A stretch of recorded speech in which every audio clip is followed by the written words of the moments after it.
Hey y'all, I am Tonya Meisenbach, also known as Burn Beauty 2018. This is my tissue expander, so don't be distracted by it. I'm having reconstructive surgery after being set on fire by my husband in December of 2018. And today I'm going to talk about how I remembered what happened.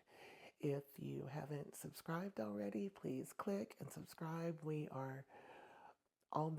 be at 150,000 subscribers in no time, and that feels so validating as I do makeup and tell my story in my daily vlog and just enjoy life and doing what I love.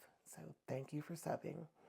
I had a question today that was, how did you remember? How did you know? Because I was burned, I was set on fire, and I was in a coma for 2 months.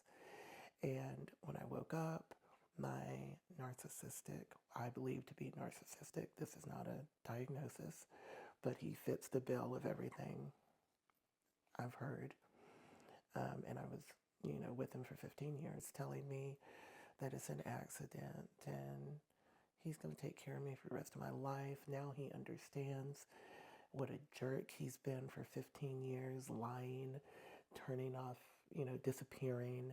I always say turning off. I got to stop saying that because I'm clearly triggered by the turning off of the phone. I hated that so much. But it was an abandonment issue that he loved to play on and make himself feel important while he's out drinking, drugging, and cheating.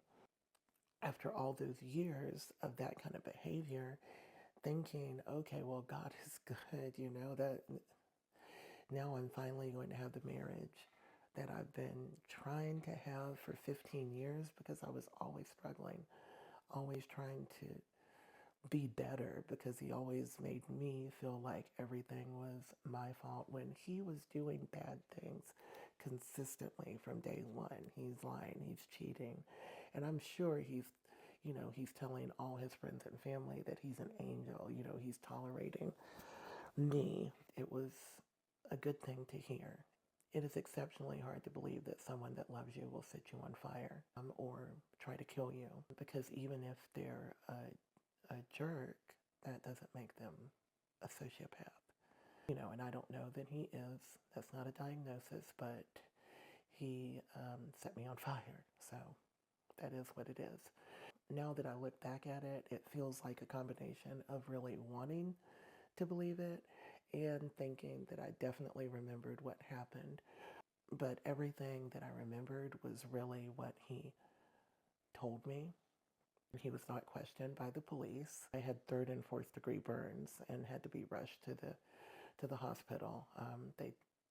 I almost, did not make it. I wanted to believe it as much as I guess the police did. Did I? I don't know. I don't know, like deep down, it didn't. It doesn't make sense, and I'm not a stupid woman. But, I've been believing tall tales for a very long time from him because as a narcissistic abuse survivor, you become very conditioned to believe those lies. So that's what I was doing. Lots of people told me, and I'm sure lots of people are sitting back saying, oh, yeah, ha, ha, I told you so, but I don't really care what other people think. This is not a mystery or a story. This is my life. So I hope people can understand why I didn't believe them, especially a lot of times because it was approached with prejudice, in my opinion, because I'm a black female and he's a white male. And they would say things like, that white man set you on fire. Why would you believe that? White, black, green, purple, that man set you on fire. And I just wouldn't listen because I'd be like, no, you don't know what you're talking about. I remember. Just wouldn't listen. As the years were passing by, he was doing horrible things like stealing my pain meds. I didn't know what I was going to do, to be honest. At that point, it's like, well, things are not as I thought they were. I'm a mess. I've been outside. Things are not as I thought they were, but what am I going to do? I'm disabled. I don't want to be in a home. I don't want to impose on my children. So let me tough it out. So this is about 2.5, 3 years in. and my outlet was makeup and posting to social media and posting my feelings for the day. But in 2022, his mom passed away, and 6 months later, they had a celebration of life. There was no funeral. I mean, that's just what it was. I mean, that gives you a little bit of insight into everything. We had a big family get together. I bought a lot of things on just Amazon just to make like a table and make kind of like a ceremony for her, because it was just a beach house, and he did nothing, disappeared out of the beach doing, I didn't know this at the time, but doing heroin and meth, with my dog, disappears on the beach, comes back, and when people come in and start asking me questions about what I intended for this and that, he looks at me and he's looking at me just with pure hate, like a child, like a sneer on his face. And he's like, I can't even spend any time with my family because I've got to watch your dog. I've been sitting there waiting for 3 hours for him to come back with my emotional support animal. He's had him out on the beach doing drugs, and then had a problem when he realized that he hadn't done anything as the oldest child. It was just so ridiculous. So that really, really triggered me. I was like, what in the hell? Then I got pancreatitis like a couple of months later, and it was the middle of the night, and he wouldn't drive me to the hospital, wouldn't dial 911. It's 4 a.m. I think I'm dying because you get this pain in your chest. I'd never had pancreatitis before. And I finally, after throwing up and being in the bathroom for like an hour, and him telling me, oh, it's no big deal, I had this in college. Literally, we're 50 years old, and he's talking about, I mean, he's just a buffoon. And, it's no big deal. I dial 911. They come, take me, scoop me up. And it's actually the anniversary, what we call our burniversary. My biggest fear was being admitted to the hospital. As a burn survivor, you just don't want that. And I was being admitted for this pancreatitis. But he didn't know that, because when the ambulance left, he didn't follow it like I thought. He didn't show up in the emergency room. He went back to bed. And then he proceeded to not come to the hospital except to bring me. I told him I was being admitted and I needed my charger. He literally walked in, handed me my charger. Didn't bring me a bag of clothes, didn't bring me anything. So the next day, I asked my daughter to get the stuff, because the next morning I expected him to come, to the hospital, and he slept until noon. I was texting him early in the morning. He gets up at noon, and then I fall asleep in the hospital. I wake up at like 4:30. He's not there. I call him, and I'm like, what in the hell? I mean, I wasn't polite. And he's like, well, I'm feeling sick. I have a cold. I was like, I said something again, ugly. And I was like, what are you talking about? I have pancreatitis, and I'm in the hospital on the anniversary of the day I was burned, which is my nightmare. New fear unlocked. And you've got a cold? He hung up on me and texted me, how dare you? Those words, how dare you expect me to come to the hospital when I have a cold?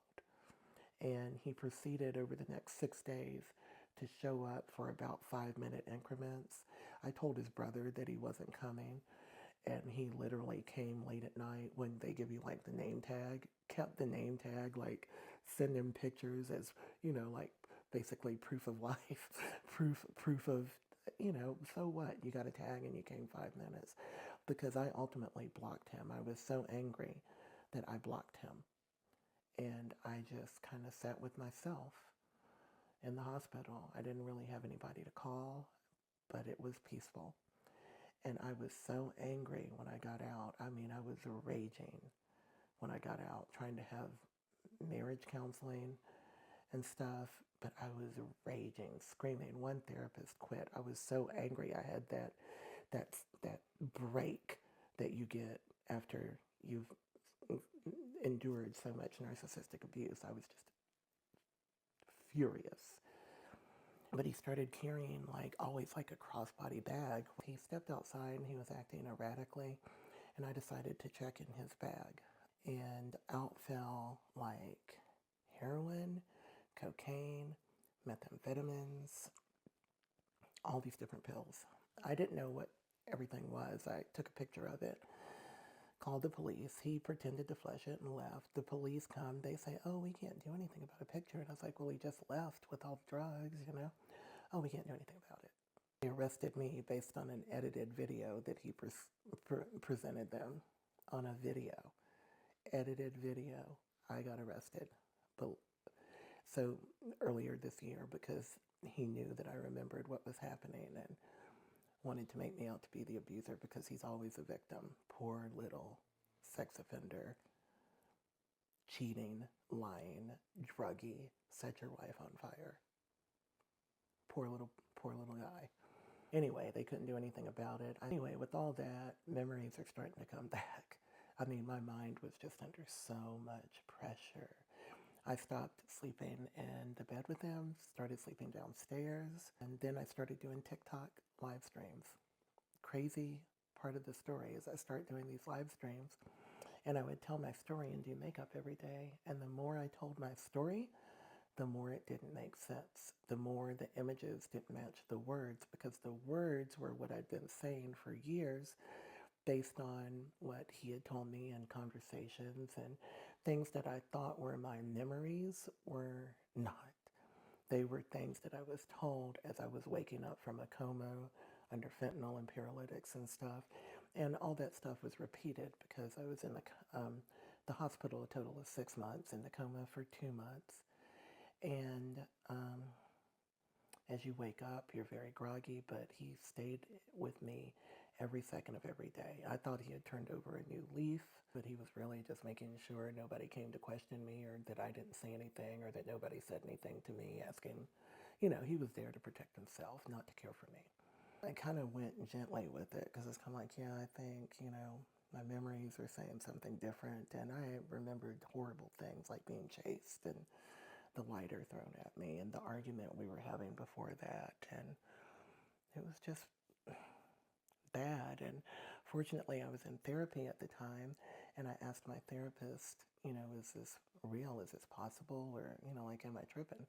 She's like, no, it's very real. And she had already, pretty much from having briefly met him virtually, she had already diagnosed, or not diagnosed because that's not professional, but had an inkling that he was a narcissist, and that he was that he had done it on purpose, just because she would see how he treated me just while I was online, you know, just like belittling me, or just things like that.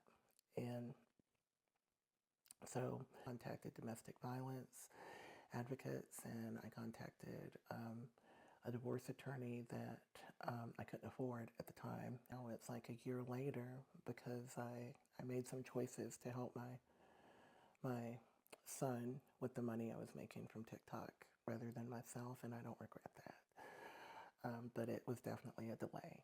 And now I'm back to being in a position where Face Forward International got me out of the house that I was in, because after he had me arrested, then I was able to get a stay away order and alimony, right? He opened the door for me to bring action. And it was too expensive staying in the house I was in. No matter how, I was never going to be able to pay that monthly expense and save money to get out. So Face Forward International saw me, and, you know, God is good all the time, because they found me, contacted me, not knowing the full story, but they contacted me, and I was open with them. I didn't announce things publicly until I got to a safe place, but I was not hiding anything from people privately.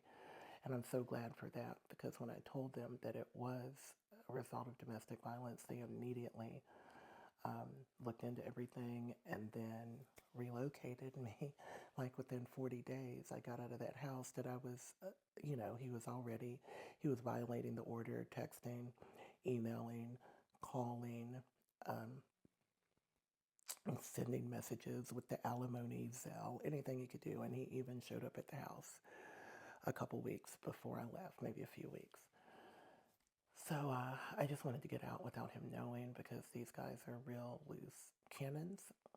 And obviously, he already set me on fire once, you know, just awful. But that is the story of how I remembered, and how my being in therapy, my therapist was able to help me believe my memories because after suffering narcissistic abuse for so long, I didn't trust myself.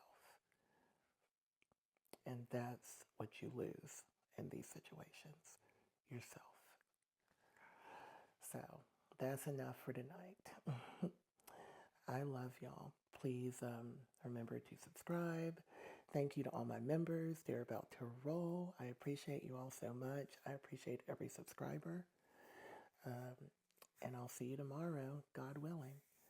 I love y'all. And remember that whatever you're going through, this too shall pass.